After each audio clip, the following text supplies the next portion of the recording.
പരിപാടി ഉദ്ഘാടനം ചെയ്യാനും വിശിഷ്ട അതിഥിയായി ഇന്ന് നമ്മുടെ കൂടെയുള്ള വളരെ സീനിയറായിട്ടുള്ള രംഗിരത്ന ചേച്ചിക്ക് വരും.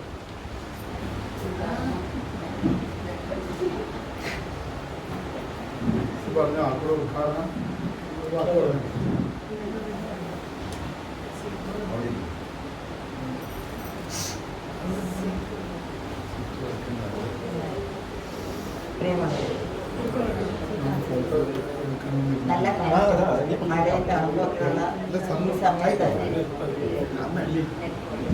നോവലിനെക്കുറിച്ച് കഥയെക്കുറിച്ചൊക്കെ ഒരു ചർച്ച നടത്തുക എന്ന് പറഞ്ഞാൽ അത്ര സുഖമുള്ള കാര്യമായിട്ട് തോന്നുന്നില്ല. എന്നാലും ഈ പരിപാടി നടന്നെങ്കിൽ മതിയാവും. തന്നെയുമല്ല വരാതിരിക്കുന്നത് ശരിയല്ല എന്ന് തോന്നിയതുകൊണ്ട് ചെറിയ അസ്വസ്ഥതകളൊക്കെ ഉണ്ടെങ്കിലും ഞാൻ ഇവിടെ വന്നു കഴിഞ്ഞപ്പോഴാണ് ഉദ്ഘാടനം ചെയ്യണമെന്ന് പറയുന്നത്. ഇതിൻ്റെ വിഷയം കഥ മുതൽ കഥ വരെ സമകാലീന നോവൽ സാഹിത്യത്തെക്കുറിച്ചാണ് സംസാരിക്കാനുള്ളത്. ആദ്യമേ തന്നെ ഞാൻ പറയട്ടെ, ഞാൻ ആ പഴയ 20-30 വർഷങ്ങൾക്ക് മുമ്പുള്ള നോവലിൻ്റെയും കഥകളുടെയും കാലത്ത് നിൽക്കുക. പുതിയ നോവലുകളും കഥകളും ഒക്കെ കാണാറുണ്ട്, വായിക്കാറുണ്ട്, പലതും നല്ല വായനാനുഭവം തരാറുണ്ട്. എന്നൊക്കെ അല്ലാതെ ഏതെങ്കിലും ഒരു നോവലിനെ കുറിച്ച് അല്ലെങ്കിൽ സമകാലീന നോവലുകളെ കുറിച്ചോ എഴുത്തുകാരെ കുറിച്ചോ ഒന്നും വളരെ ആഴത്തിൽ പറയാൻ എനിക്ക് അറിഞ്ഞുകൂടാന്നുള്ളതാണ് സത്യം. പല നോവലുകളും പല കഥകളും വായിക്കുമ്പോൾ ചിലപ്പോൾ എൻ്റെ അറിവിൻ്റെ കുറവുകൊണ്ടാണോ എന്ന് അറിഞ്ഞുകൂടാ, പലതും ദുരൂഹമായിട്ടും ബുദ്ധിയെ പരീക്ഷിക്കുന്നതായിട്ടൊക്കെ എനിക്ക് തോന്നാറുള്ളത്. ഞാനിപ്പോഴും തകഴിയുടെയും കേശവദേവിൻ്റെയും ബഷീറിൻ്റെയും മാധവിക്കുട്ടിയുടെയും ലളിതാംബിക അന്തർജനത്തിൻ്റെയും ആശാപൂർണ ദേവിയുടെയും നോവലുകൾ വായിച്ച അനുഭവങ്ങളുമായിട്ടാണ് നിൽക്കുന്നത്. അപ്പോൾ അതുകൊണ്ട് ഇതിനെക്കുറിച്ചൊക്കെ പറയാനോ ഒരു വിശകലനം നടത്താനോ അല്ലെങ്കിൽ വിമർശിക്കാനോ അഭിപ്രായം പറയാനോ ഒന്നും ഞാൻ ആളല്ല. നിങ്ങൾ ഞാനൊക്കെ ജനിച്ച കാലം തൊട്ടേ അല്ലെങ്കിൽ ഓർമ്മ വെച്ച കാലം തൊട്ടേ കഥകൾ ധാരാളം കേൾക്കുന്നുണ്ട്. നമ്മുടെ അമ്മമാരും മുത്തശ്ശിമാരും ഒക്കെ ആ കാലത്ത്, ഇന്ന് അങ്ങനെയുള്ള മുത്തശ്ശിമാരും അമ്മമാരും ഉണ്ടോ എന്നറിയില്ല, കഥകൾ പറഞ്ഞാണ് കുട്ടികളെ ഉറക്കിയിരുന്നത്. അന്ന് ധാരാളം കഥകൾ രാജകുമാരൻ്റെയും രാജകുമാരിയുടെയും യക്ഷിയുടെയും രാക്ഷസൻ്റെയും ഒക്കെ കഥകൾ കേട്ടില്ലെങ്കിൽ ഉറക്കം വരുമായിരുന്നില്ല. ഭക്ഷണം കഴിക്കാതെ വാശി പിടിക്കുന്ന കുട്ടിയോടും അല്ലെങ്കിൽ വഴക്കുണ്ടാക്കുന്ന കുട്ടിയോടും കരയുന്ന കുഞ്ഞുങ്ങളോടും ഒക്കെ അമ്മൂമ്മമാർ മുത്തശ്ശിമാർ ഇങ്ങനെ പിടിച്ചിരുത്തി പണ്ട് പണ്ടെന്ന് പറഞ്ഞ കഥകൾ ആരംഭിക്കും. അത് കേൾക്കാൻ വലിയ ഇഷ്ടമായിരുന്നു. ആ കഥകൾ തീർന്നു പോകരുത് എന്ന് വിചാരിക്കും. പിന്നീടുള്ള ദിവസങ്ങളിലൊക്കെ ഇവരുടെ ജോലിയാണ് ഈ കഥകൾ പറഞ്ഞു കൊടുക്കുക എന്നുള്ളത്. എനിക്ക് തോന്നുന്നത് എൻ്റെ ഒക്കെ ചെറുപ്പത്തിൽ ഞാനൊക്കെ ഒരുപാട് കഥകൾ അങ്ങനെ കേട്ടിട്ടുണ്ട്. അല്ലെങ്കിൽ എൻ്റെ തലമുറയിൽപ്പെട്ടവരും ഒരുപക്ഷെ അതിനടുത്ത തലമുറയിൽപ്പെട്ടവരും അങ്ങനെ കഥകളൊക്കെ കേട്ടിട്ടുണ്ടായിരിക്കാം. അപ്പോൾ ഈ കഥകൾ കേട്ട് നമുക്ക് തന്നെ കഥ ഉണ്ടാക്കാനും പറയാനും ഒക്കെയുള്ള താല്പര്യം നമ്മൾ അറിയാതെ തന്നെ വന്നിട്ടുണ്ടാവും. പക്ഷെ ഇന്നത്തെ തലമുറ മാറിപ്പോയി. ഇന്ന് കഥകൾ പറഞ്ഞു കൊടുക്കാൻ അമ്മമ്മമാരില്ല, മുത്തശ്ശിമാർ തന്നെ ഇല്ല. എവിടെയെങ്കിലും ഓൾഡ് ഏജ് ഹോമിലായിരിക്കും അവരെ കൊണ്ടാക്കുന്നത്. പിന്നെ അച്ഛൻ അമ്മ അവർ ജോലിക്ക് പോകും, കുട്ടികൾ ഒരു മൊബൈലും വെച്ച് അല്ലെങ്കിൽ ഒരു കമ്പ്യൂട്ടറിന് മുമ്പിൽ അവർക്ക് നമ്മൾ കഥ പറഞ്ഞു കൊടുക്കേണ്ട കാര്യമൊന്നുമില്ല. നമ്മളെക്കാൾ കൂടുതൽ കഥകൾ അവർക്കറിയാം. അവർ വേണേൽ ഇങ്ങോട്ട് പറഞ്ഞു തരും. പിന്നെ ഇപ്പോഴാണെങ്കിൽ പുതിയ IT യുഗത്തിൽ അത് ഈ ചാറ്റ് ചെയ്യുന്നതും ബ്ലോഗിൽ എഴുതുന്നതും ഇതൊക്കെ ഞാൻ കേട്ടുകേണ്ടിയുള്ളൂ. എനിക്കിതൊന്നും അറിഞ്ഞുകൂടാ കേട്ടോ. ഞാനിപ്പോഴും കടലാസിൽ പേന കൊണ്ട് എഴുതുന്ന ഒരാളാണ്. ആ സുഖം വേറെ എന്ത് ചെയ്താലും എൻ്റെ മക്കൾ പറയാറുണ്ട് കമ്പ്യൂട്ടറിൽ എളുപ്പമാണ്, ഞങ്ങൾ പഠിപ്പിച്ചു തരാമെന്ന്. 1-2 തവണ അതിനൊക്കെ ഒന്ന് പരിശ്രമിച്ചിട്ട് ഞാൻ പിന്നെ അത് വേണ്ടാന്ന് വെച്ചു. എനിക്ക് ആ കടലാസിൽ കൂടെ പേന ഇങ്ങനെ പോകുമ്പോൾ എഴുതുമ്പോൾ ആ ഒരു സുഖം, ആ കടലാസിൻ്റെ മണം, അതൊക്കെയാണ് ഇന്നും പ്രിയമായിട്ടുള്ളത്. പുതിയ തലമുറയ്ക്ക് ചിലപ്പോൾ അത് മനസ്സിലാവില്ല. എൻ്റെ തന്നെ ഇവിടെ കഴിയുന്ന ഒരാളാണ് KR മീര. മീര എല്ലാം കമ്പ്യൂട്ടറിൽ എഴുതുന്നു. അപ്പോൾ എന്നോട് എപ്പോഴും ടീച്ചർ എന്തിനാ ഇങ്ങനെ എഴുതി ബുദ്ധിമുട്ടുന്നത്, എന്തിനാ ഞാൻ പഠിപ്പിച്ചു തരാം എന്നൊക്കെ പറഞ്ഞിട്ടുണ്ട്. എല്ലാ കാര്യങ്ങളും ആ കുട്ടി ഇതിലാണ് കമ്പ്യൂട്ടറിലാണ് ചെയ്യുന്നത്. അത് എളുപ്പമാണ് എന്നറിയാമെങ്കിലും അതിന് ബന്ധപ്പെടാനോ അത് പഠിക്കാനോ എനിക്ക് താല്പര്യമില്ല, അതിനൊട്ട് ഇഷ്ടവുമില്ല. അപ്പം അങ്ങനത്തെ ഒരാളാണ് ഞാൻ. നമ്മളൊക്കെ കുട്ടികൾ വളർന്നു സ്വയം കഥ പറഞ്ഞ് മറ്റുള്ളവർക്ക് പറഞ്ഞു കൊടുക്കാനുള്ള അവസ്ഥയിലെത്തി. കഥ പറഞ്ഞാണ് പലരും കഥ എഴുത്തുകാരാകുന്നത്. പ്രസിദ്ധ എഴുത്തുകാരിയായ സുമംഗല ഒരിക്കൽ പറഞ്ഞത് ഓർക്കുന്നു. ഞാൻ കുഞ്ഞുങ്ങൾക്ക് കഥ പറഞ്ഞു കൊടുത്താണ്, കഥ പറഞ്ഞാണ് ഞാൻ കുട്ടികളുടെ കഥ പറയുന്ന ഒരു എഴുത്തുകാരിയായി മാറിയത്, ഒരു ബാലസാഹിത്യ എഴുതുന്നയാളായി മാറിയത് ഞാൻ കുട്ടികൾക്ക് കഥ പറഞ്ഞു കൊടുത്ത ശീലം കൊണ്ടാണെന്ന് പറഞ്ഞിട്ടുണ്ട്. നമ്മളിൽ പലരും കഥാകാരനോ കഥാകാരിയോ ഒക്കെ ആയതും അങ്ങനെ തന്നെയാണെന്ന് എനിക്ക് തോന്നുന്നത്. എൻ്റെയൊക്കെ ചെറുപ്പത്തിൽ ഇതുപോലെ മഴ പെയ്യുന്ന ദിവസങ്ങളിൽ എൻ്റെ അച്ഛൻ പിന്നെ ഒരു കട്ടിലിൽ ഞങ്ങൾ മക്കളെ എല്ലാം ഇങ്ങനെ ചുറ്റുമിരുത്തി പഴയ കഥകളൊക്കെ ഇങ്ങനെ രാമായണം, മഹാഭാരതം, പിന്നെ അതുപോലെ കുമാരസംഭവം, ചാവുന്നത്, ഇങ്ങനെയുള്ള കഥകളൊക്കെ നമ്മൾ മുതിർന്നപ്പോൾ അത്തരം കഥകളൊക്കെ കേൾക്കാനായി പിന്നെ താല്പര്യം. അങ്ങനെ കഥകളൊക്കെ കേട്ട് നമ്മൾ പിന്നെ കുറേശ്ശെ എന്തെങ്കിലുമൊക്കെ എഴുതി നോക്കാമെന്നായി. എല്ലാ മനുഷ്യനും ഒരു ജീവിതം ഉള്ളതുപോലെ എല്ലാ മനുഷ്യനും ഒരു കഥയുണ്ട്. അവർക്കത് പറയാനാവും. ചിലരൊക്കെ അത് പറയുന്നു, ചിലർ പറയാതെ മനസ്സിൽ തന്നെ കൊണ്ടു നടക്കുന്നു. പറയുന്ന രീതിക്കാണ് വ്യത്യാസം എന്നാണ് എൻ്റെ തോന്നൽ. ചിലരത് നേരെ പറയുന്നു, ചിലരത് വളരെ സരസമായിട്ട് പറയുന്നു, ചിലർ മനസ്സിലാകാത്ത വിധത്തിൽ. അന്നൊക്കെ നമുക്ക് പറയുന്ന മാത്രമേ തന്നെ മനസ്സിലാവൂ. ഇന്ന് ചിലപ്പോൾ നമ്മുടെ ബുദ്ധിയോ യുക്തിയോ ഒക്കെ പ്രയോഗിച്ച് വളരെ കഷ്ടപ്പെട്ട് വേണമായിരിക്കും പല കഥകളുടെ അവസാനം വായിക്കാൻ. കഥയെന്ന് പറയുമ്പോൾ ഞാനൊക്കെ ചെറുകഥ എഴുതിയാണ് തുടങ്ങിയത്. പിന്നെ ഒരു ധൈര്യത്തിന് നോവലുകളൊക്കെ എഴുതാൻ തുടങ്ങി. അതിനൊക്കെ നോവലെന്ന് വിളിക്കാമോ എന്ന് എനിക്കറിയില്ല. എന്തായാലും നോവൽ എന്നുള്ള പേരിൽ കുറേയൊക്കെ എഴുതി. അപ്പം അതൊക്കെ എഴുതിയപ്പോൾ നമ്മുടെ മനസ്സിൽ ഉണ്ടായിരുന്നത് ഈ പഴയ എഴുത്തുകാരാണ്. തകഴിയുടെ അല്ലെങ്കിൽ കേശവദേവിൻ്റെ അല്ലെങ്കിൽ ബഷീറിൻ്റെ ആ കഥകളൊന്നും നമ്മുടെ മനസ്സിൽ നിന്ന്, ചെറുപ്പകാലത്ത് വായിച്ച ആ കഥകളൊന്നും ഇന്നും നമ്മുടെ മനസ്സിൽ നിന്ന്, എൻ്റെ മനസ്സിൽ നിന്ന്, എല്ലാവരുടെ അനുഭവം അത് തന്നെ ആയിരിക്കുമെന്ന് എനിക്ക് തോന്നുന്നു. ഇറങ്ങിപ്പോയിട്ടേ ഇല്ല. ആ കഥാപാത്രങ്ങൾ ഇന്നും സജീവമായി നമ്മുടെ മനസ്സിലുണ്ട്.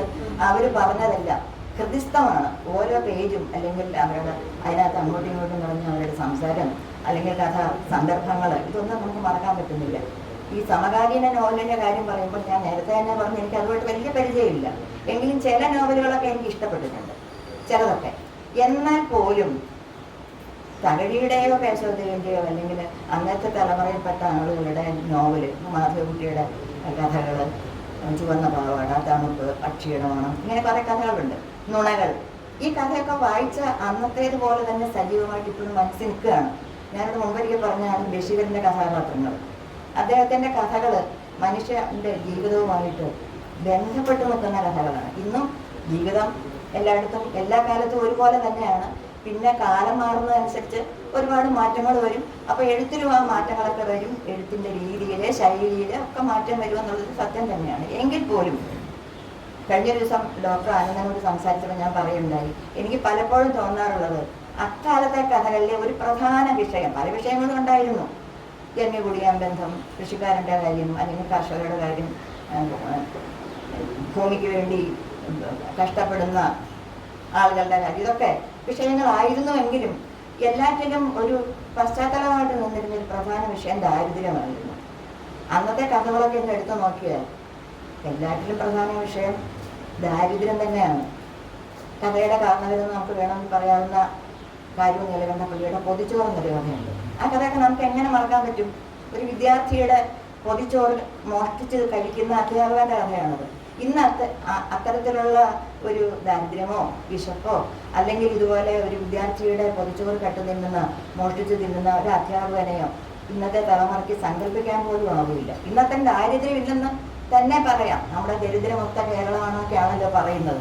അപ്പോൾ ദാരിദ്ര്യം കാണാമെങ്കിൽ വേണേൽ അട്ടപ്പാടിയിലോ അല്ലെങ്കിൽ ആദിവാസി കോളനികളിലോ അല്ലെങ്കിൽ ദലിതന്മാർ താമസിക്കുന്ന ജീവിച്ചും മരിച്ചും മരണത്തോട് മല്ലിട്ട് കാട്ടാനകളോടും കാട്ടുമൃഗങ്ങളോടും ഒക്കെ യുദ്ധം ചെയ്ത് ജീവിക്കുന്ന അവിടെ ചെന്നാൽ ചിലപ്പോൾ ഈ ദാരിദ്ര്യമൊക്കെ നമുക്ക് കാണാൻ പറ്റുന്നു. കുറച്ച് അരി മോഷ്ടിച്ചതിന് ഒരു ആദിവാസി പയ്യനെ കെട്ടിയിട്ട് വലിയ കഥകളൊക്കെ നമുക്കറിയാം. പക്ഷെ അതിനെക്കുറിച്ചൊന്നും ആരും അതൊരു വിഷയമായിട്ടേ ആരും കണക്കാക്കുന്നില്ല. എൻ്റെയൊക്കെ ചെറുപ്പകാലത്ത് ഒരുപാട് ദാരിദ്ര്യം, ഒരുപാട് ഇല്ലായ്മ, ഒരുപാട് ബുദ്ധിമുട്ടുകൾ അനുഭവിച്ച ഒരാളാണ് ഞാൻ ബാല്യത്തിൽ. അച്ഛന് ജോലിയൊക്കെ നഷ്ടപ്പെട്ട് ജോലിയില്ലാതെ ജോലി അന്വേഷിച്ച് നടന്ന നാളുകളിൽ ഒരുപാട് ബുദ്ധിമുട്ടുകൾ അനുഭവിച്ചിട്ടുണ്ട്. അതുകൊണ്ട് ദാരിദ്ര്യം എന്താണെന്ന് ശരിക്കും മനസ്സിലായിട്ടുണ്ട്. പിന്നെ പലരുടെയും ദാരിദ്ര്യം കണ്ടിട്ടുണ്ട്. അന്നത്തെ കഥാകാരന്മാരുടെയൊക്കെ കഥകളിൽ ഈ ദാരിദ്ര്യത്തെക്കുറിച്ച് ഒരുപാട് കാര്യങ്ങൾ പറഞ്ഞിട്ടുണ്ട്. അപ്പോൾ അതുകൊണ്ടായിരിക്കാം ഞാൻ അന്ന് എഴുതിയ ആദ്യകാലത്ത് എഴുതിയ പല കഥകളിലും ദാരിദ്ര്യം ഒരു വിഷയമായിരുന്നു. എനിക്ക് തന്നെ ഞാൻ ഒരു കഥ ഒരുപാട് ഇഷ്ടമുള്ളൊരു കഥയുണ്ട്. സ്വസ്ഥവും സുന്ദരവുമായൊരു ശമ്പള ദിനം. കഥയുടെ പേരതാ.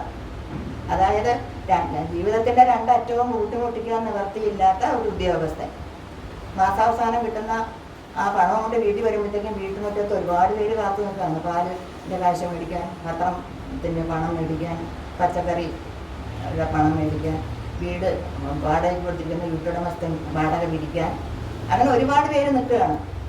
അവിടെ നിന്ന് കിട്ടിയ പണം കൊണ്ട് ഇവർക്ക് ആർക്കും കൊടുത്തു തയ്ക്കാൻ പറ്റില്ല. അപ്പോൾ അതുകൊണ്ട് അയാൾ ഭാര്യയാണെങ്കിൽ മാസത്തിൽ ഒരു തവണയെങ്കിലും കുഞ്ഞുങ്ങളെ ഒരു സിനിമ കാണിക്കണ്ടേ, കുഞ്ഞുങ്ങൾക്ക് ഒരു വേഷമെങ്കിലും വാങ്ങിക്കണ്ടേ, നിങ്ങളുടെ ഷർട്ടിൻ്റെ കോളറൊക്കെ കയറിയിരിക്കുന്നു, നിങ്ങൾക്കൊരു ഷർട്ട് വാങ്ങിക്കണ്ടേ, ഒരു ദിവസമെങ്കിലും അവർക്ക് അല്പം ചോക്ലേറ്റ് വാങ്ങിച്ചുകൂടെ, ഇങ്ങനെയൊക്കെ പറഞ്ഞു വിട്ടതാണ് ഭർത്താവിനെ. അപ്പോൾ ഒരുങ്ങി നിന്നോളൂ എന്ന് പറഞ്ഞിട്ട് പോവുകയും ചെയ്തു. പക്ഷെ തിരിച്ചു വരുമ്പോൾ മുറ്റത്ത് ജനക്കൂട്ടമാണ് കാണുന്നത്. അവരിങ്ങനെ ബഹളം വെച്ചുകൊണ്ടിരിക്കുക, എന്താ ഇവരൊക്കെ ഇയാൾ വരാത്ത, എന്താ കാശ് കിട്ടാത്തതെന്ന്. പക്ഷെ ഒരു തരത്തിൽ ഇവർക്കുള്ള കാശ് മുഴുവൻ കൊടുത്തു വെക്കാൻ പറ്റാത്തത് കൊണ്ട് അയാൾ നേരെ അകത്തേക്ക് കയറി കുളിമുറിയിൽ കയറി ഭംഗിയായിട്ട് കുളിച്ചു, വേഷം മാറി, എന്നിട്ട് കട്ടിലിൽ കയറി പുതച്ചു മൂടി കിടന്ന് കുവർക്കം വലിച്ചമ്മ ഉറങ്ങി. മുറ്റത്തെ ആളുകൾ വെള്ളം വെച്ചുകൊണ്ടേയിരുന്നു. ഇതാണ് കഥ. അപ്പോൾ സ്വസ്ഥമായ ഉറക്കത്തിന് പറ്റിയ ഒരു സമയം അതാണെന്നായിട്ട് തോന്നുന്നു. ആർക്കും എന്തായാലും ഒന്നും കൊടുത്തു വെക്കാൻ പറ്റില്ല. പണ്ടൊരു നമ്പൂരിയുടെ ചിലപ്പോൾ അതിൽ നിന്നായിരിക്കാം എനിക്ക് കഥാപീഠം കിട്ടിയെന്ന് ഞാൻ വിചാരിക്കുന്നു. അതായത് ഒരു നമ്പൂതിരി ഇങ്ങനെ നാലും കൂട്ടി മുറുക്കിക്കൊണ്ടിരിക്കുക. അപ്പോൾ അല്ല, മുറുക്കാനുള്ള സാധനങ്ങളൊക്കെ എടുത്തിട്ട് വെറ്റിലയും അടക്കയും പുകയിലും ഒക്കെ വെച്ച് മുറുക്കാനുള്ള ഒരു തത്രപ്പാടിലാണ് അയാൾ. അപ്പോൾ കുട്ടി അണക്കി ചാടി, കൈക്കോൽ പൂവനിക്ക് തീ പിടിച്ചു, ഭാര്യയ്ക്ക് പ്രസവ വേദന, ഇങ്ങനെ 3-4 കാര്യങ്ങൾ ഒരുപോലെ വന്ന് ഏതിനാദ്യം പ്രാധാന്യം കൊടുക്കണം അറിഞ്ഞുകൂടാ. എല്ലാം പ്രധാനപ്പെട്ട കാര്യങ്ങളാണ്. അപ്പോൾ അയാൾ 4 കൂട്ടി മുറുക്കാൻ തുടങ്ങിയെന്ന് എൻ്റെ അച്ഛനൊരു കഥ പറഞ്ഞ് ഞാൻ കേട്ടിട്ടുണ്ട്. അപ്പോൾ ഒന്നും ചെയ്യാനില്ലാതെ വരുന്നതന്നെ പിന്നെ വെറുതെ ഇരിക്കുക എന്നുള്ളതാണ്.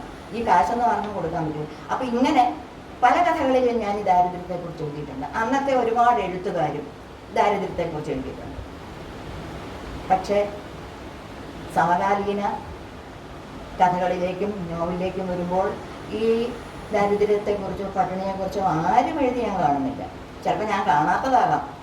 വളരെ കുറച്ച് ദിവസങ്ങൾക്ക് മുമ്പ് മാതൃഭൂമി ആഴ്ചപ്പതിപ്പിൽ പ്രശസ്തനായ തമിഴിലും മലയാളത്തിലും എഴുതുന്ന പ്രശസ്തനായ എഴുത്തുകാരൻ ജയമോഹൻ്റെ ഒരു കഥയുണ്ടായിരുന്നു. ഒറ്റുചോർന്ന് വെച്ച കഥയുടെ പേര്. ചിലപ്പോൾ നിങ്ങൾ പലരും അത് വായിച്ചിട്ടുണ്ടാവുമെന്ന് എനിക്ക് തോന്നുന്നു. വളരെയധികം വേദനിപ്പിക്കുന്ന, നമ്മളെ നോവിക്കുന്ന, നമ്മളെ പിന്തുടരുന്ന ഒരു കഥ. വളരെ കാലം കൂടിയാണ് ഞാനങ്ങനെ ദാരിദ്ര്യത്തെക്കുറിച്ചോ വിശപ്പിനെക്കുറിച്ചോ ഒരു കഥ വായിക്കുന്നത്. അല്ലാതെ കഥകളൊന്നും കാണുന്നില്ല. ഇപ്പോൾ ദാരിദ്ര്യത്തിനും അതിനൊന്നും അധികം പ്രാധാന്യം കൊടുക്കാതെ മറ്റു വിഷയങ്ങളിലേക്ക് IT യുഗത്തിൽ ജീവിക്കുന്ന ആളുകളായതുകൊണ്ടാകാം അതിനാണ് പ്രാധാന്യം കൊടുക്കുന്നത്. അത്തരം കാര്യങ്ങളൊന്നും അറിയാത്ത എന്നെ പോലുള്ള ആളുകൾ മിണ്ടാതിരിക്കുന്നതാണ് ഭംഗി എന്നുള്ളത് കൊണ്ട് ഞാനിപ്പോൾ ഒന്നും ചെയ്യാതിരിക്കുക. എൻ്റെ രീതിയിലുള്ള കഥകൾ എഴുതിയാൽ അത് വായിക്കാൻ ആളില്ല. ഇവർക്ക് വെറുതെ ഇരുന്നോളൂ, ഇവരെന്താണ് ഇത്തരം കഥകൾ എഴുതുന്ന ആളുകൾ ചോദിച്ചാലോ എന്ന് വിചാരിച്ച് മൗന വിദ്വാനുഭൂഷണം മിണ്ടാതിരിക്കുക. അത്തരം കഥകൾക്കാണ് കഴിഞ്ഞ. പക്ഷെ അത് ഇടയ്ക്ക് ഈ സമകാലീന ഇത് ആനുകാലികങ്ങളിലൊക്കെ നല്ല കഥകൾ വരുന്നുണ്ട് കേട്ടോ. പുതിയ കഥാകാരികളും കഥാകാരന്മാരും. ഈ അടുത്ത കഴിഞ്ഞ ദിവസം ഇവിടെ പറയുണ്ടായെന്ന് തോന്നുന്നു. അതായത് EK ഷാഹിൻ എഴുതിയ ജലത്തിൻ്റെ നിറം പോലെ. എനിക്ക് വളരെ ഇഷ്ടപ്പെട്ട ഒരു കഥയാണ്. അങ്ങനത്തെ കഥകളൊക്കെ ഇടയ്ക്ക് വരുന്നുണ്ട്. ജീവിതവുമായിട്ട് ബന്ധമുള്ള കഥകൾ.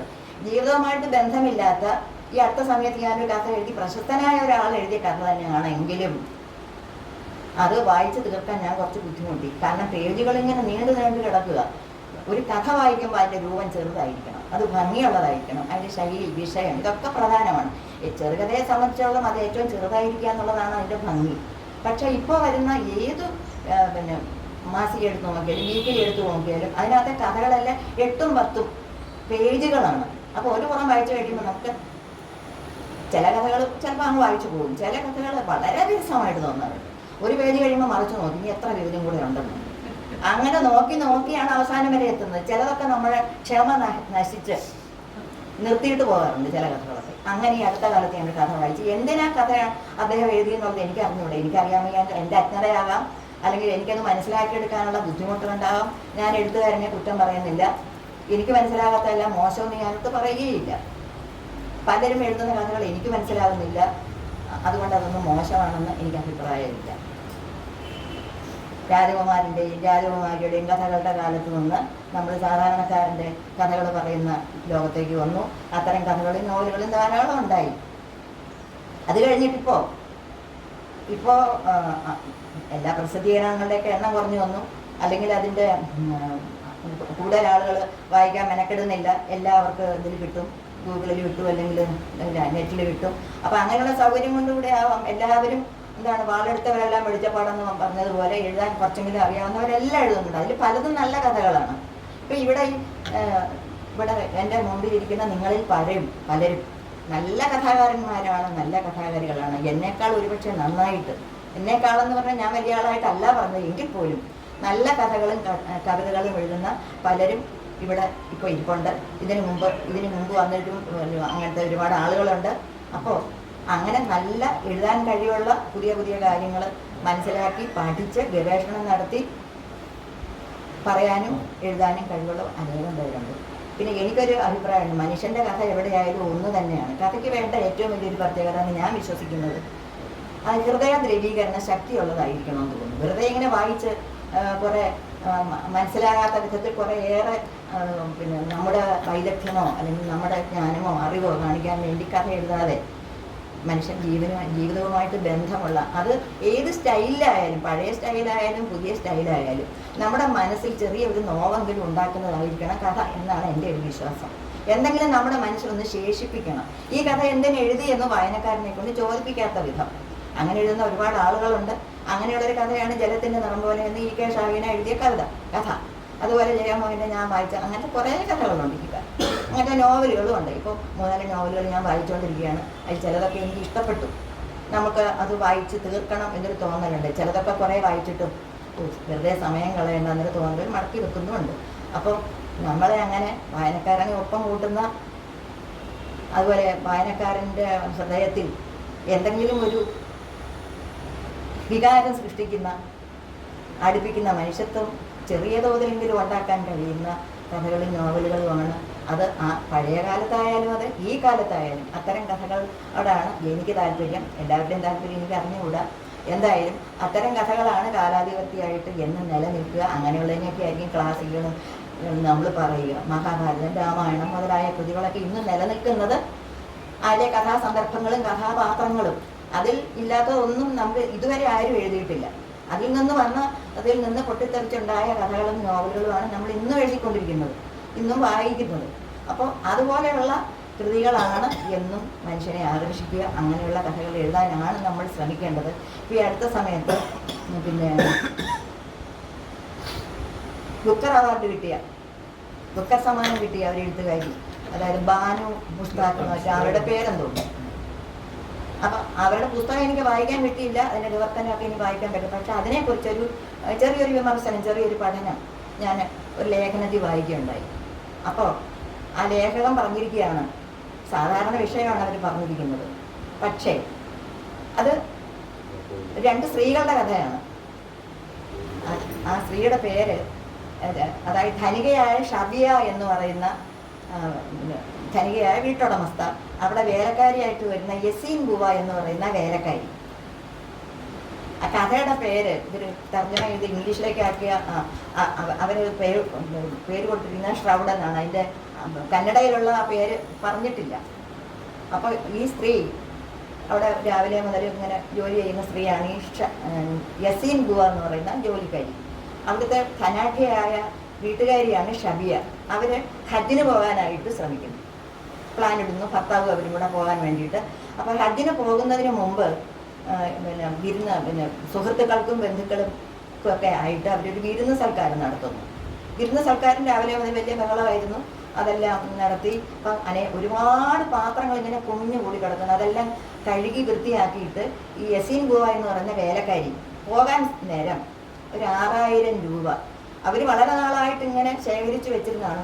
1-2 തുട്ടുകൾ ഇങ്ങനെ കൂട്ടി വെച്ച് ഒരു 6000 രൂപ ഉണ്ടാക്കിയിട്ടുണ്ട്. 6000 രൂപ ഈ ഷബിയയെ ഏൽപ്പിച്ചിട്ട്, യജമാനത്തെ ഏൽപ്പിച്ചിട്ട് പറഞ്ഞു, അവിടെ മക്കത്ത് പോയിട്ട് ഹജ്ജ് കഴിഞ്ഞ് തിരിച്ചു വരുമ്പോൾ പിന്നെ ഒരു കഫൻ വാങ്ങിച്ചുകൊണ്ട് വരണം. കഫൻ എന്ന് പറഞ്ഞാൽ ഈ മരിച്ച് മൃതദേഹത്തെ പുതപ്പിക്കുന്ന കച്ച, ശവക്കച്ച, അത് വാങ്ങിച്ചുകൊണ്ട് വരണമെന്ന് പറഞ്ഞു കൊടുത്തു. അപ്പോൾ അവർ മുഷിഞ്ഞ നോട്ടുകളും ചുളിഞ്ഞ നോട്ടുകളും ഒക്കെ കൂടിച്ചേർന്നാണ് ഈ 6000 രൂപ അവർ ഒപ്പിച്ചിരിക്കുന്നത്. അത് കൊടുത്തപ്പോൾ അവർ വളരെ വിഷമത്തോടെ അത് വാങ്ങിച്ചിട്ട് പിന്നെ ഇവരങ്ങ് പോകാൻ നേരത്തെ അവർക്ക് 600 രൂപ അത്രയും നേരം പാത്രം കഴുകിയതിൻ്റെയും അല്ലെങ്കിൽ ജോലി ചെയ്തതിൻ്റെയൊക്കെ കൂലിയായിട്ട് 600 രൂപ കൊടുത്തപ്പോൾ ആ സ്ത്രീ പറഞ്ഞു, ഇതെനിക്ക് വേണ്ട, എനിക്കിത് വാങ്ങിച്ചു തന്നാൽ മതി, കൊണ്ടുവന്നാൽ മതി എന്നിട്ട് അവർ പോവുകയും ചെയ്തു. പോയി കഴിഞ്ഞപ്പോൾ ഈ ഷബിയ എന്ന് പറയുന്ന ധനാഢ്യയായ സ്ത്രീ ചെയ്തത് അത് ഉടനെ കൊണ്ടുപോയി അഴുക്കുചാലിൻ്റെ അടുത്തുള്ള വെള്ളത്തിലിട്ടു. എന്നിട്ട് അവർ അണുനാശിനി ഉപയോഗിച്ച് കൈയൊക്കെ കഴുകി ശുദ്ധമാക്കി. കാരണം ആ നോട്ട് തൊടാൻ പോലും അവർക്ക് അറപ്പ്. ചുളിഞ്ഞതും അഴുക്ക് വരേണ്ടതും മലിനമായതുമായ നോട്ട് അവർ കൊണ്ടുപോയില്ല. അവർ ആ വെള്ളത്തിലിട്ട് അത് അരിഞ്ഞു പോയി, അല്ലെങ്കിൽ അവർ അത് ഉപയോഗിച്ചില്ല. അങ്ങനെ അവർ മക്കത്ത് പോയി തിരിച്ചു വന്നു. അപ്പോൾ അവിടെ ചെന്നപ്പോൾ പല സാധനങ്ങൾ വാങ്ങിച്ച കൂട്ടത്തിൽ ഇത് വാങ്ങിക്കാൻ അവർ മറന്നുപോയി. അവസാന നിമിഷമാണ് ഓർക്കുന്നത്, എന്നെ ഇങ്ങനെ ഒരു കാര്യം വാങ്ങിക്കാൻ ഏൽപ്പിച്ചിരുന്നല്ലോ. അവരത് വാങ്ങിക്കാൻ ശ്രമിച്ചു. അപ്പോൾ അവിടെ ചെന്നപ്പോൾ ഈ ശവക്കച്ചയ്ക്ക് വലിയ ഭാരം, അത്രയും ഭാരം തൂക്കിക്കൊണ്ട് പോകാനുള്ള മനപ്രയാസം കൊണ്ട്, വിഷമം കൊണ്ട് അവരത് വാങ്ങിച്ചില്ല. അവരതിന് പകരം കുറേ മുത്തുകൾ കോർത്ത ഒരു മാല, ഒരു ജപമാല കാശ് കൊടുത്ത് വാങ്ങിച്ചുകൊണ്ട് വന്നു. അപ്പോൾ ഈ ജോലിക്കാരി യസീൻ ഗുവ എന്ന് പറഞ്ഞ ജോലിക്കാരി കാത്തിരിക്കുകയാണ് ഇത് കിട്ടാൻ വേണ്ടിയിട്ട്. അപ്പോൾ അവർ ഈ ജപമാലയാണ് പകരം കൊടുത്തപ്പോൾ അവർ വന്ന് അതെനിക്ക് വേണ്ട എന്ന് പറഞ്ഞിട്ട് അവരങ്ങ് പോയി. അവർക്ക് മനസ്സിലായി ശവക്കച്ച കൊണ്ടുവന്നിട്ടില്ലെന്ന്. അവർ പിന്നീട് ജോലിക്കൊട്ട് വന്നതുമില്ല. കുറച്ച് ദിവസം കഴിഞ്ഞപ്പോൾ ഇവരുടെ മകൻ ഒരു പ്രഭാതത്തിൽ വരികയാണ് ഈ ശവക്കച്ച മേടിക്കാനായിട്ട്. അപ്പോൾ മകനോട് പറഞ്ഞിട്ടുണ്ട്, ഇങ്ങനെ മേടിച്ചുകൊണ്ട് വരാൻ പറഞ്ഞിട്ടുണ്ട്. അമ്മ മരിച്ചുപോയി, അമ്മയെ പുതപ്പിക്കാനാണ്, അത് തരണമെന്ന് പറഞ്ഞു വന്നപ്പോൾ ഇവർക്ക് കൊടുക്കാൻ പണമില്ല. ഇവർക്ക് അങ്ങനെ വിഷമം തോന്നി, ദുഃഖം തോന്നി.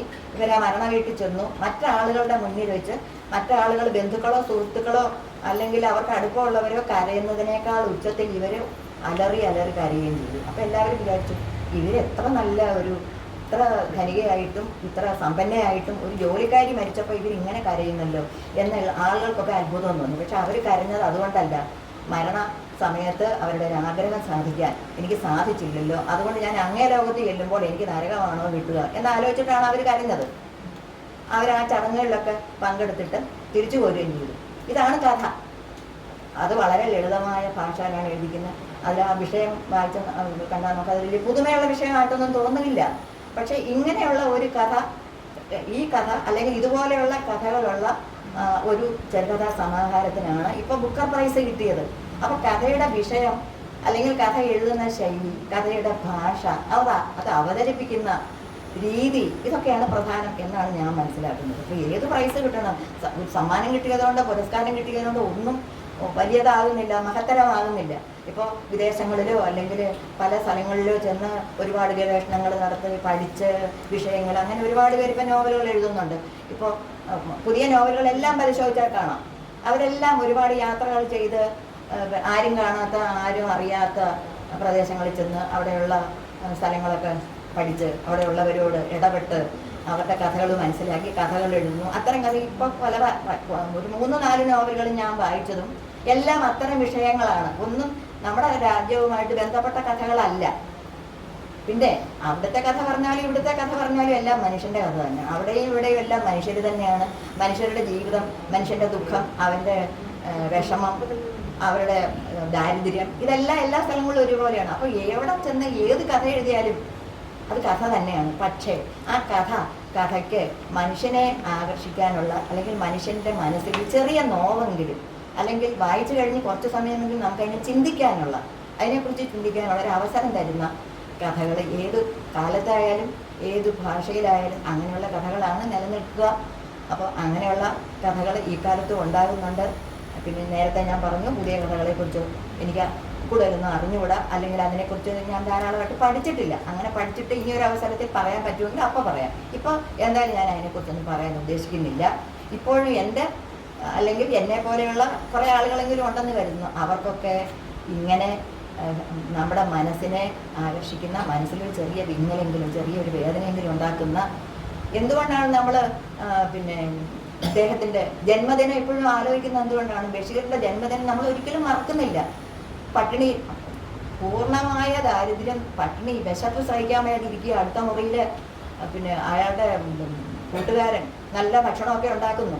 അപ്പോൾ അതിൻ്റെ മണം ഇങ്ങനെ വന്നുകൊണ്ടിരിക്കുന്നു. അതൊക്കെ എത്ര ഭംഗിയായിട്ടാണ് പറഞ്ഞിരിക്കുന്നത്. അത് വായിക്കുമ്പോൾ നമ്മളത് അനുഭവിക്കുകയാണ്. അതുപോലെ ടൈഗർ എന്ന് പറയുന്ന കഥ, അങ്ങനെ പല കഥകൾ, ബഷീറിൻ്റെ കഥകളായാലും അതുപോലെ മാധവി കുട്ടിയുടെ ചുവന്ന പാവാട എന്ന് പറയുന്നൊരു കഥ, അതുപോലെ നുണകൾ എന്ന് പറയുന്നത്, ഈ കഥയൊക്കെ നമ്മുടെ മനസ്സിൽ നിന്ന് ഒരിക്കലും പോകില്ല. അപ്പം ഇങ്ങനെ പോകാത്ത കഥകൾ ആണ് എന്ന് നിലനിൽക്കുക. അങ്ങനത്തെ കഥകളാണ് നമ്മൾ ഇഷ്ടപ്പെടുക. അങ്ങനത്തെ കഥകൾ എഴുതാനാണ് എല്ലാ എഴുത്തുകാരും ശ്രമിക്കേണ്ടത്. പുതിയ കഥകൾ മോശമെന്നോ പഴയ കഥകൾ മാത്രമേ നല്ലത് ഉള്ളൂ എന്ന് പറയാൻ അല്ല ഇങ്ങനെയൊക്കെ ഞാൻ പറഞ്ഞത്. പഴയ കഥകളിലും മോശപ്പെട്ടതുകൊണ്ട് നല്ലതുകൊണ്ട്, ഇപ്പോഴത്തെ കഥകളിലും നല്ലതുകൊണ്ട് മോശപ്പെട്ടുണ്ട്. അപ്പം കഥകളെന്ന് പറഞ്ഞാൽ ഏത് കഥയായാലും കാലാതിപത്തികളായിട്ട് നിൽക്കണമെന്നുണ്ടെങ്കിൽ വിഷയങ്ങൾ തിരഞ്ഞെടുക്കുന്നതും അല്ലെങ്കിൽ അത് അവതരിപ്പിക്കുന്ന രീതിയിലും മനുഷ്യനെ, വായനക്കാരനെ ഒപ്പം കൊണ്ടുവന്നു. ഒരു പേജ് വായിച്ചു കഴിഞ്ഞിട്ട് ഇനിയുണ്ടോ എന്നുള്ള ആ ഒരു വിചാരത്തോടെ വായിക്കാൻ നമുക്ക് അവസരം നൽകാത്ത കഥകളാണ് ശരിക്കുള്ള നല്ല കഥകളെന്ന് ഞാൻ വിശ്വസിക്കുന്നു. എനിക്ക് ഇത്രയൊക്കെ പറയാനുള്ളൂ, കൂടുതലൊന്നും പറയാൻ ഉദ്ദേശിക്കുന്നില്ല. ഇവിടെ ഇരിക്കുന്ന ആളുകളൊക്കെ ഇനി ഭംഗിയായിട്ട്, കാരണം അവരൊക്കെ ചെറുപ്പക്കാരാണ്. അവർക്ക് പുതിയ നോവലിനെ കുറിച്ചും കഥകളെക്കുറിച്ചും എല്ലാം ധാരാളം അറിയാമായിരിക്കും, പറയാനും അവർക്ക് സാധിക്കും. ഞാൻ വളരെ ദിവസങ്ങളായിട്ട്, വളരെ കാലമായിട്ട്, ഒരു 10-20 വർഷമായി ഞാൻ ഒന്നും ചെയ്യാറില്ല, ഒന്നും എഴുതാറുമില്ല. ഈ സാഹിത്യം ഇവിടെ ഉള്ളതുകൊണ്ട് ഇവിടെ വരുന്നു, പുതിയ എഴുത്തുകാരെ കാണാം, പരിചയപ്പെടാം, അവർ പറയുന്നതൊക്കെ കേൾക്കാം എന്നുള്ളൊരു പ്രതീക്ഷ മാത്രമാണ് ഞാനിവിടെ വരുന്നത്. അല്ലാതെ ഇനി കുറേ കഥ ഞങ്ങൾ എഴുതാമെന്നും കഥ ഞങ്ങൾ എഴുതി കുറേ കൂടെ പ്രശസ്തയാകാമെന്നും കുറേ പുരസ്കാരങ്ങൾ നേടാമെന്നുള്ള യാതൊരു വിചാരവും ഇല്ല. ഒരു ശനിയാഴ്ച കിട്ടിയാൽ ഇവിടെ വരുന്നത് ഒരു കൂട്ടായ്മ, എല്ലാവരും ചേർന്ന് ഒരു ചായ കുടിക്കുക, ഒരു പഴംപുരിയോ ഒരു വടയോ തിന്നുക, എല്ലാവരുമായിട്ടൊന്ന് കുറച്ച് വർത്തമാനം പറയുക. പിന്നെ ഇവിടെ പറയുന്ന പുതിയ കാര്യം, ഇവിടെ പറയുന്ന പലതും എനിക്ക് പുതിയ കാര്യങ്ങളാണ്. പുതിയ കാര്യങ്ങൾ, പുതിയ അറിവ് നേടുക, അതിനുവേണ്ടി മാത്രം വരുന്നവരാണ്. അതുകൊണ്ട് കൂടുതലൊന്നും എനിക്കിനി പറയാനില്ല. ഞാൻ എപ്പോഴും ഉണ്ണികൃഷ്ണനോട് പറയും, എനിക്ക് അവിടെ ഇരിക്കുന്നതാണ് ഇഷ്ടം, എനിക്കിവിടെ വന്ന് നിങ്ങളോടൊന്നും പറയാനില്ല. പുതുതായിട്ട് പഴയ കുറേ കാര്യങ്ങൾ കേട്ടാൽ ആളുകൾക്കത് മടുപ്പ് തോന്നുകയും ചെയ്യും. ഈ പഴയ എഴുത്തിൻ്റെ കാര്യവും പഴയ കഥയുടെ കാര്യം ഇവർക്കിതേ പറയാനുള്ളൂ എന്ന് കേൾക്കുന്ന ആളുകൾ ഒരു മടുപ്പ് ഉണ്ടാക്കാതിരിക്കാൻ വേണ്ടി കൂടിയാണ് ഞാൻ പറയുന്നത്, എന്നെ വിളിക്കരുതേ കഴിയുന്നത്. അതുകൊണ്ട് ഞാൻ നിങ്ങളോട് പറയുന്നതൊക്കെ കേട്ട് പുതിയ പുതിയ അറിവുകൾ നേടിക്കൊള്ളാം, അതിന് മാത്രം വരുന്നതാണ്. അതുകൊണ്ട് എന്തായാലും പറഞ്ഞു, ഞാൻ പറഞ്ഞതനുസരിച്ച് ഇവിടെ വന്നു. ഇത് ഉദ്ഘാടനം ചെയ്യണമെന്ന് പറഞ്ഞ് ആ ജോലിയും കൂടെ ചെയ്തിട്ട് അവിടെ പോയിരിക്കാൻ ഞാനിത് ഉദ്ഘാടനം ചെയ്തായിരുന്നു.